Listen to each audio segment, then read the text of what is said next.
Hi, everybody. Welcome back to the MetaStellar YouTube channel. My name is Maria KOROLOV, and I'm the editor here at MetaStellar. Every Friday, a few of us here at the magazine review the top 10 free science fiction and fantasy books on Amazon.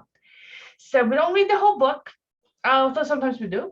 Usually we just read the first couple chapters and tell you if we like them and if we're going to keep reading them. Today's list includes post-apocalyptic, multi-world traveling, cozy magical mystery, horror, werewolves, epic fantasy, and a superhero. The link to the whole article is in the description box below.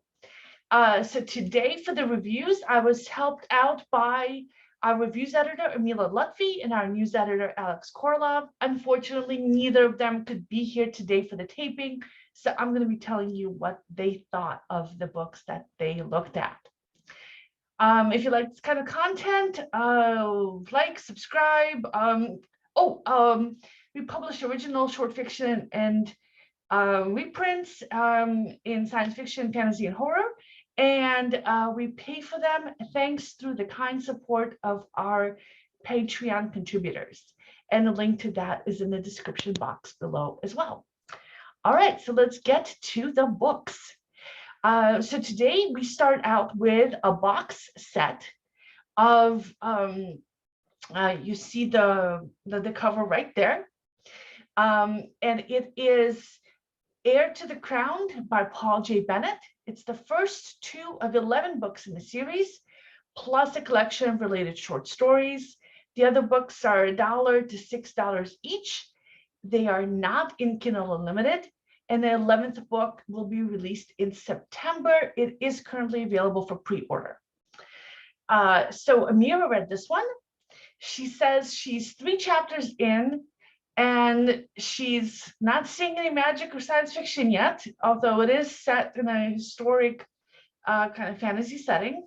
The protagonist is drugged by a plant in the prologue, but she doesn't think it's enough to make it magic. So it starts with a grim and dark attack by a mob, which she enjoyed because she's into grim and dark. And then it would follow Gerald Matheson through his childhood. Raiders murder his parents. He gets found by some soldiers and prove himself a fast-thinking fighter, becomes a soldier himself. And as an adult, he becomes a leader of a city watch. So she says it's really good if you're into medieval action.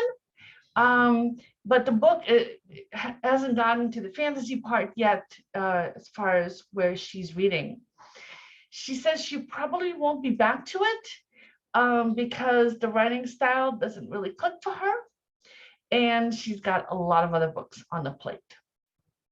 Next, we have Infinity, A Bridger's Origin by Stan C. Smith, which is the origin story for the six-book Bridgers, a post-apocalyptic series. The other books are $3 to $4 each, and they are in Kindle Unlimited. And Kindle Unlimited, for those who don't know, is you pay $10 a month and you read all the books you want. There's millions of books in the series. Most of the bestsellers are on this list. So in the sci-fi and fantasy, last time I checked a couple of days ago, more than 30 of the top 50 books were in Kindle Unlimited. All the Harry Potter books are in Kindle Unlimited. It's a really good deal. So this is the first time this author has been on this list. In April, we reviewed his book, Genesis Sequence. And I actually read that one, and I remember liking it. This book, Alex read. He's into post-apocalyptic stuff. And he says this is a sci-fi story about people traveling to alternate worlds. And it does take a little while to get going, but he says it's worth the wait. So Safe Tech Bridging is the first company to use the new technology to bridge people to different versions of the Earth that diverged in evolution from the world we know today. And a couple of struggling professional fighters, Passerina and Scotty, have been recruited to be bridgers. And they're kind of like tour guides. They protect a small team of people who's traveling to these alternate dimensions. And they find out from the first day of training that the job can get deadly. and he's a third of the book through this through the book as of his writing, which was, I think he sent this review in this morning, and he says he really liked it and he doesn't plan on stopping. Next is a book that I started reading, Underneath by Robbie Dorman. It's a standalone book of suspense. The book is usually $5, but today is free, and it is normally in Kindle Unlimited. So if you miss it today, you can go back and pick it up. So the story is about a team of scientists who go to Antarctica and they find something creepy under the ice. I do not like creepy. I'm not a fan of creepy. So just putting that out there, I'm probably not a target audience for this book. So I remember seeing movies like that where somebody goes to, the North Pole or the South Pole or something, and they dig up something scary from under the ice. I don't like that. I get creeped out. Sorry. So if you like creepy and scary, check it out. So the book starts out with Mary Jensen, who's a medic. Her ex works in the oil industry. He calls her up from Antarctica. They're not drilling for oil, but they're still drilling. So that's where his expertise comes in, I guess. Drilling through the ice. The last medic just walked off into the cold and died. So that's a little creepy. So she needs to work. And within an hour, she had her tickets. And then she flew from Chicago, where she started out, to Los Angeles, then to New Zealand, got on a plane to McMurdo Station, and from there, a helicopter to take her to Tau, which is the site there. So the story starts slowly with the details of her trip, and she's talking to other passengers and to the helicopter pilot about what's waiting for her, because it's her first time to Antarctica. And she wants to know if it's common for people to just walk off into the cold and die. Does that happen a lot? And people are like, no, that doesn't usually happen, but do watch out for cabin fever. So once she lands there on a helicopter, her first job is to get the body of her predecessor loaded back onto the helicopter so that they can fly it out. So it's a slow beginning, but given by the looks of the cover that it's going to get creepy, it's one of those like slow, tense beginnings. It's super readable. I am a little bit kind of nervous right there from the beginning, so I'm probably not going to stick to it because I don't like getting nightmares. But if you do, check it out. It's free. All right, next is a book that's definitely not going to give me vampires, Magic Incorporated by Martha Carr and Michael Anderle. I have read a lot of Michael Anderle's books. So he's got a fun, fast-paced writing style. And so I was looking forward to it, and it did not disappoint. So this is the first of 8 books in the Evermore's Chronicles, which is kind of a fantasy, mystery, cozy adventure kind of book. The other books are $5 each, and they are all in Kindle Unlimited. And Martha Carr, Michael Anderle combo has been on this list before. And Michael Anderle with other co-authors has been on this list before, as have his books as a single author as well. Like I said, love his writing. Really recommend it if you want something light and fun and fast-paced. So this book starts out with also somebody like digging down, except in this case, the thing that's digging isn't a research group, but a talking mole. The mole, M-O-L-E, the little animal that digs. And it's accompanied by a gnome. And they're hired to break into a secret underground chamber and steal something valuable. It's a fun beginning. Things don't go well for the gnome. Things go very badly, so badly that all the people living in the world are now at risk. Well, living in that world. That world has some connections to our world. And in our world, Fran, a computer programmer, is fired from her job but she's not just a computer programmer. She also has magical abilities, which I'm guessing are going to come in handy to help her save that other world. Like I said, this is a light, fun read, just as I expected. And I like the author's other books. And there's a very high chance I'm going to finishing this book this weekend because I can use something light and fun. All right, next we have Guardian by W.J. May. And it's the first of 3 books in the Royal Guard superhero fantasy kind of series. The other books are $4 each, and they are not in Kindle Unlimited. The author has been on this list before, and I read this book. So I like the fact that there's a woman with a gun on the cover. That's kind of my preferred genre, armed women. And W.J. May is billed as a USA Today bestselling author. Both of those are excellent signs. So the story is about Amber. So 8 years ago, her parents died, and she has no memory of what happened. Now she's a month short of turning 18. She's just been accepted into Florida State. She lives in Seattle. And she's been living with a guy who found her alone in the mountains, who's a martial arts instructor named Stas. And on the way home, or on the way out to pick up some Thai food, she comes across a mugger trying to rob an old man and steal something sentimental from him.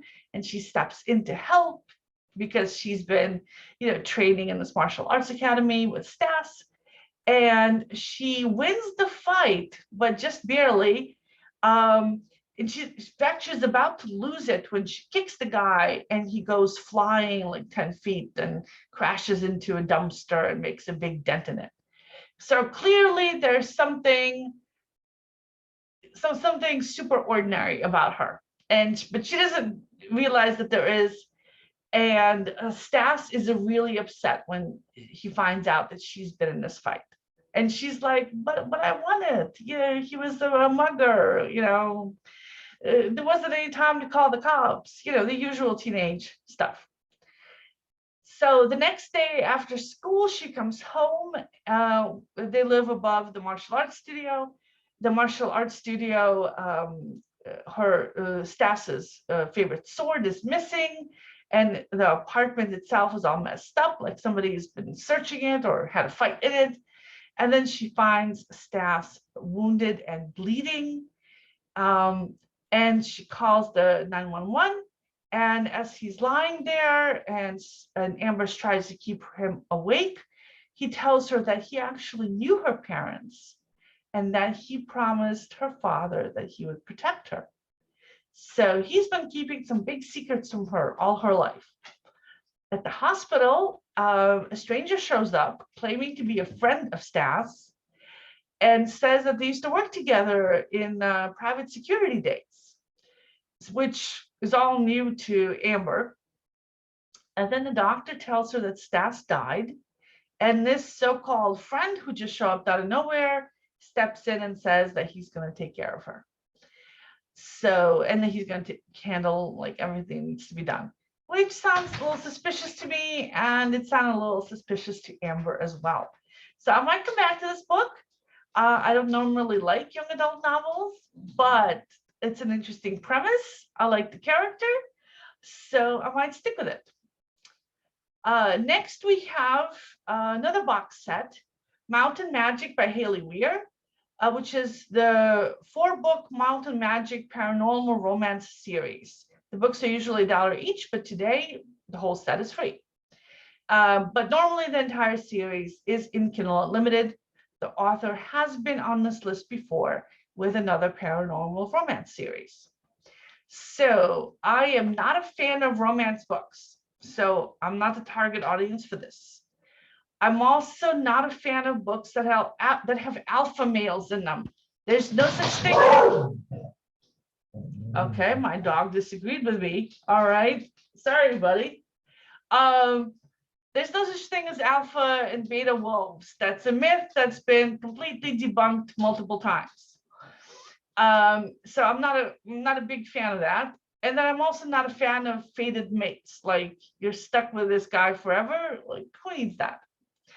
But I understand that it's a fantasy for a lot of people, and I'm not gonna judge. I mean, look at the kind of books I like. I'm in no position to judge anybody for their taste in reading. Then this book is told in the first person present tense. I am doing this, as opposed to I did that. I am not a fan of the present tense. It takes me a little while to get into the book. So just saying, I've got a lot of strikes here against the book. That's nothing about the book. It's all on me. So the story is about Juniper, who just quit her high-paying yet morally questionable job in Seattle and bought a van in order to kind of go on the road and live the van life for a while. I'm actually kind of liking that. Like, what is that like to live the van life? So for her, what it means is driving out to the middle of a forest and setting up camp, and which is like really fun and gorgeous and everything, until she realizes that her generator doesn't work. She doesn't know how to turn on the little stove in the camper that's called a hobbit stove. She doesn't know how to light a fire. But she passed some lights from another campsite as she was pulling in. So she grabs a flashlight and hikes over there. And we switch to the point of view of a guy named Emmett in the next chapter, who is the first guy she meets. So he's surprised to see someone so deep in the forest. He's from a clan of bear shifters, and they're not fond of humans. And she asks for his help. So she explains all the problems that she's having, but she's cute and blonde, and so he decides to help her, fixes her generator, and she offers him a drink, and their fingers touch, and he feels a shock, like something unusual is happening between them. And I know what it is because, first of all, I saw the cover and read the blurb. And that thing where you have one protagonist narrating one chapter and then the male protagonist narrating the other one means that they're going to end up together. So they're going to end up together. So if you're a fan of women on bear action, this is your lucky day. Me, not so much. Like I said, not my thing, but it's readable and light and fluffy. So if you're into that, it's a complete box set. It's cool. All right. Next we have Tristan by Jennie, Lynn, Roberts. The first of 4 books in the Hawks romantic fantasy series. The other books are $3 each, and the entire series is in Kindle Unlimited. This is another book where we switch points of view from the male and the female protagonist. But despite that, I liked it. So first of all, we start out with a real epic fantasy style plot. So Tristan has just been promoted to captain of the palace guards, and he's defending the king. His friend Val is now in the personal guard of Princess Alana, who is kind of like the king's daughter-in-law. The Alana's husband is at home, and Alana and the king are on at a secret meeting to have a negotiation to put an end to a war with Alana's people. And they're out there by themselves in the middle of nowhere with all their guards. They got a little small army with them. And Alana and her bodyguard Val go off alone by themselves to do something or other. I've already forgotten what. When Val raises the alarm, they're being attacked. And before Tristan has even the opportunity to respond, behind him, his king is assassinated by being shot with an arrow while his attention is off on Val and Alana. Van and Alana disappear. There's a huge battle. And they discover that the attackers all have arrows marked with the symbols of that other country, Alana's people. So he's thinking that Alana set them up, right? So they go back, and Alana's husband, Prince Balinor, is waiting for them, and he is now king because the former king is dead. And apparently Alana has been captured, and so was Val. And Balinor says that they were in it together, betraying the country, which for Tristan is kind of hard news to take because Val used to be his best friend. He's going to be, stripped of his duties and sent off into the boondocks with what's left of his guard, because nobody can trust him anymore. I mean, it was on his watch that the king was killed, and he was best friends with his traitor.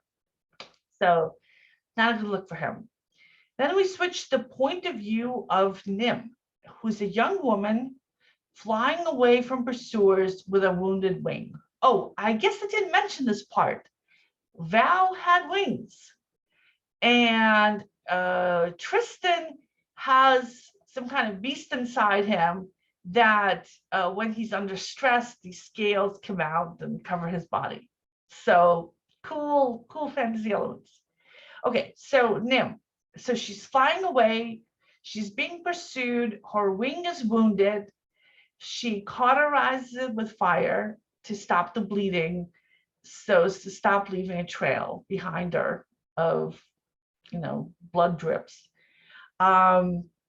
She's carrying Tristan's ring because she used to love him and kind of still does.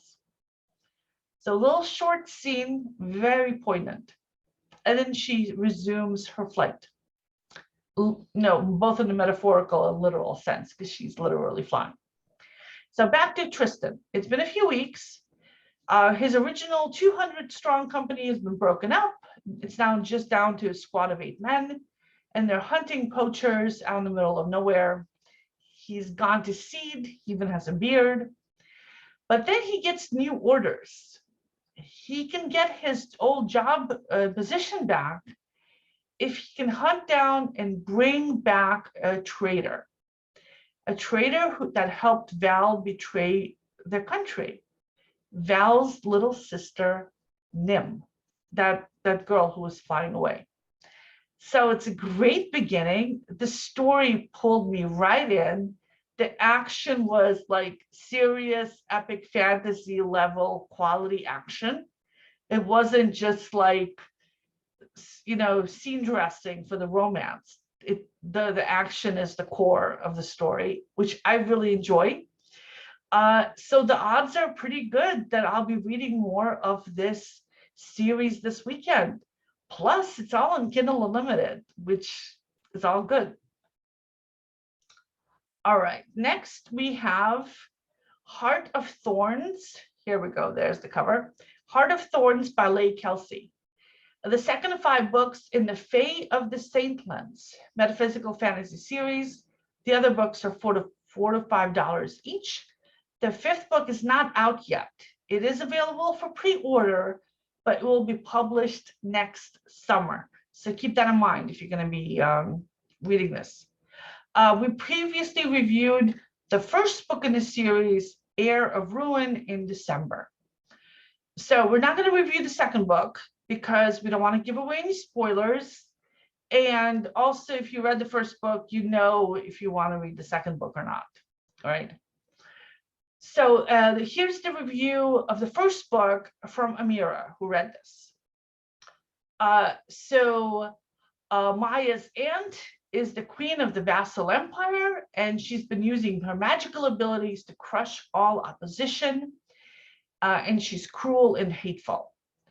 Maya finally takes a stand against her when she's commanded to kill a prince, and she runs away instead. And she winds up in the company of the Sapphire Knight Azrael and his gang, a crew known for appending the crown's plans. And Azrael is a mighty powerful fae who wants to get revenge on the crown. And he's at the execution of an 8-year-old girl in the city square. They've been preparing all night to rescue the kid. Amira doesn't want to give any details, so she doesn't spoil it because she enjoyed it very much. So there's a type of magic in this world called Saint's Light, which is powered by saints. Azrael can use earth magic, which she said sounds a lot like bending in Avatar: The Last Airbender. Another of his friends can shoot gold like a whip out of her hands. The ruling family has wings that they hide with magic. And Maya has the ability to crawl inside other people's minds and drive them crazy. So she recommends this book for anyone who likes high fantasy, magic systems that are used in fighting, and romance. So she hasn't gotten to the romantic part of the book yet, but it promises that there'll be a slow burn romance, and that'll be fantastic. So, but she said this isn't her kind of book, so she won't be coming back. But it kind of sounds like my kind of book, so I might be checking it out. So let's go on to the next one. Destined to Run by J. Kearston. And there's the cover there. The second of 6 books in a Shifting Society urban fantasy series. The first and second books are both free today, and the other books in a series are $4 each. The entire series is in Kindle Unlimited. I didn't realize this was the second book when I started reading it, and it was perfectly fine to start reading it. I didn't feel like I was lost and didn't know what was going on. So Rin is 23 years old, still living at home with her dad. And she's waiting for the housing prices to settle so she can afford to move out. So very, very familiar kind of young adult setting, except this is set in a near future world where most of the top predator species have become extinct. And since nature abhors a vacuum, they've been replaced by things like werewolves, mages, and vampires. So one night, in the middle of the night, she's woken up by an ocelot who's been running away from pursuit. He runs up a tree and jumps into her bedroom window. So she lives in kind of a nice area of town, so the shifters don't come in there very much. So she has no experience with what to do with a shapeshifter, and she has to look it up. She's breaking the law by doing this, but she kind of sees to it wounds and sticks it in the bathtub. And when her dad comes in to see what's going on, she pretends that all the blood that's everywhere is because she had a particularly bad period. Like, okay. So her dad, who is very prejudiced against shapeshifters, buys her story and gives her his credit card so that the next day she can go and buy some new bed sheets and whatever else she needs. And he warns her not to go too far or call for an escort if she needs to go far away from home, because he's worried about her safety. So I'm a little confused about what's going on there, like economically. Is she independent or is she totally dependent on her daddy? Does she have her own job? I don't know yet. I haven't read that far in. But she has to try to keep this ocelot alive, which is against the law. Keep it hidden from her father and her housekeepers until it heals enough to shift back to human form. Plus, she's got some annoying acquaintances to fend off. I am not the target audience for young adult books, and her problems don't seem that urgent to me. The book is very readable. I mean, all the books on the top 10 list are. But it starts out a little bit slowly for me, and like I said, not really my kind of book. Finally, talking about not my kind of books, Her Captive Wolf by Kristen Strassel. The first of 6 books in the Sawtooth Shifters paranormal romance series. The other books are $4 each, and they are not in Kindle Unlimited. So the male protagonist is Shadow, a werewolf. He and the other wolves in his pack as well as the wolves in the neighboring pack that they're rivals with, have all been captured by a guy named Riker and forced to fight in dog fights. And they've been kept for 6 months, chained up till they're bloody. They're not fed well. They're kept away from the moon so that they can't shift. And they're really being beaten down. Another fight is scheduled, and Riker is going to set the weakest wolf from Shadow's pack against one of the strongest ones from the other pack. And the winner gets to go free. So you know that the other wolf's going to be pretty motivated to kill the weak one. But you know, Riker's a bad guy, so why would anyone believe him anyway? In the next chapter, we'll meet Trina, who runs a no-kill animal shelter. She's heard about the dog fights. It's taken her time to get organized. She wants to make sure she has enough room and places for everybody that they rescue. And she wants to have enough police backup and everything. And she rounds up some volunteers. And they're at the next dog fight. They're waiting for the fight to get started so that they can step in and charge the bad guy Riker with everything that they can. And the fight begins. They step in. They arrest everybody. She saves the smallest dog. The big dog, the wolf that was attacking it, runs away, but they're able to rescue everyone else and take them to the animal shelter. So the vet shows up the next day and tells them that these aren't dogs, these are wolves, but she keeps them anyway. So kind of problematic. I mean, you shouldn't be keeping wolves in an animal shelter with house cats and dogs there. Plus, she lets Shadow, the alpha wolf, just walk around with her and takes him home with her and stuff. So kind of weird. Also weird that in this world, the female wolves all get sold off, and kind of seems like they're sold off by their parents. So that's a little creepy. So I don't really understand the dynamics of the society, but the bottom line here is that Shadow, the male wolf, has fallen in love with Trina, the animal shelter woman who rescued him. And they spent a week at the shelter healing up. And in one more week, it's going to be the full moon, and they will all turn human. And the shelter employees are going to find a bunch of naked guys in those cages. So it's going to be awkward. Meanwhile, Riker's men have attacked the shelter, breaking some windows. And some of the local residents are mad at Trina for stopping the dog fights. So it's a readable story.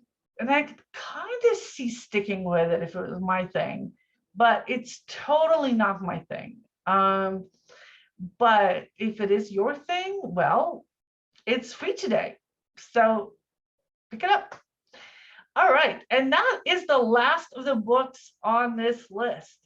Definitely bookmark that list, because every day new books pop in and out of it. Big name authors and new authors and all kinds of authors show up on it. Sometimes really best-selling books with thousands of 5-star reviews have free promos, and their books are free.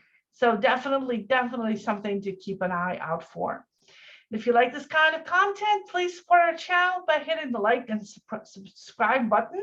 And if you'd like to join the MetaStellar community, we're always looking for fiction writers, volunteer editors, social media managers, lots of jobs that are available. So we can use help all across the board.